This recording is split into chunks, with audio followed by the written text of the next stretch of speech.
ចិត្តស្នេហាព្រុសបែកគ្នាយូរណាស់ហើយតែមិនភ្លេចឡើយឈ្មោះមនុស្សធ្លាប់ស្រឡាញ់តែងតែរំលឹកទើបខូចចិត្តជាប្រចាំលាក់ការឈឺចាប់រួមជាមួយសង្សារថ្មីពិបាកខ្លាំងណាស់ពេលខ្លះភ្លេចខ្លួនក្បែរគេតែខំទប់ចិត្តត្បិតមិនចង់ឲ្យគេសង្ស័យប្រមូលអារម្មណ៍ខំយកចិត្តស្មោះឲ្យអ្នកថ្មី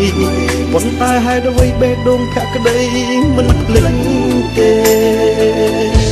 ឲ្យតែមានគេរំលឹកឈ្មោះអូនហេតុអ្វីបងនៅខូចចិត្តហេតុអ្វីបងនៅឈឺចាប់ពេលគេប្រាប់រឿងមានទោះកំពុងរីករាយទឹកមុខក៏ប្រែស្រពោនដែរមិនយល់សោះបងនៅតែបារម្ភអូ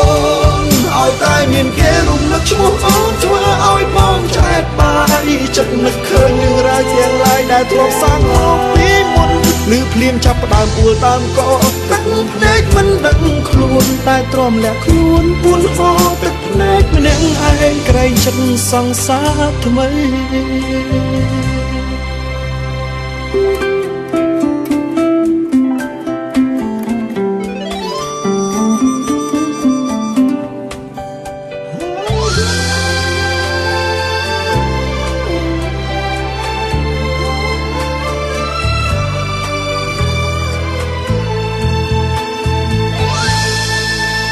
ចិត្តស្នេហាព្រុសបែកគ្នាយូរណាស់ហើ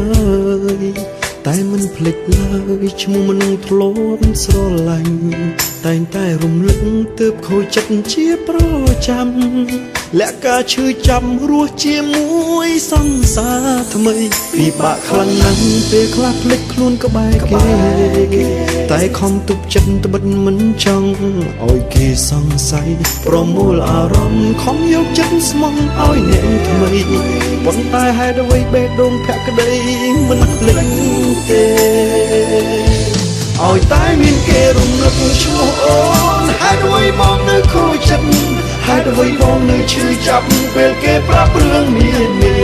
ទោះកំពុងរីករាយទឹកមុខក៏ប្រែស្រពោនដែរមិនយល់សោះបងនៅតែបារម្ភអូ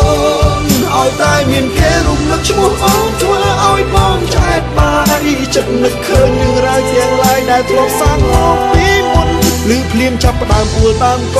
ទឹកភ្នែកមិនដឹងខ្លួនតែទ្រាំលាក់ខ្លួនពួនទឹកភ្នែកម្នាក់ឯងក្រែងចិត្តសង្សារថ្មី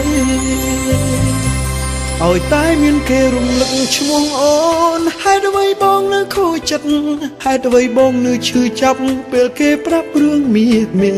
ទោះកំពុងរីករាយទឹកមុខក៏ប្រែស្រពោនដែរមិនយល់សោះបងនៅតែបារម្ភឲ្យតែមានគេរំលឹកឈ្មោះអូនធ្វើឲ្យបងឆ្អែតបាយចិត្តនឹកឃើញរឿងរ៉ាវទាំងឡាយដែលធ្លាប់សាងមកពីមុនលើភ្លាមចាប់ដើមពួលតាមកទឹកភ្នែកមិនដឹងភ្នែកតែទ្រាំលាក់ខ្លួនពួនទឹកភ្នែកម្នាក់ឯងក្រែងចិត្តសង្សារថ្មីលើភ្លាមចាប់ដើមអួលដើមកទឹកភ្នែកមិនដឹងខ្លួនតែទ្រាំលាក់ខ្លួនពួនហូរទឹកម្នាក់ឯងក្រែងចិត្តសង្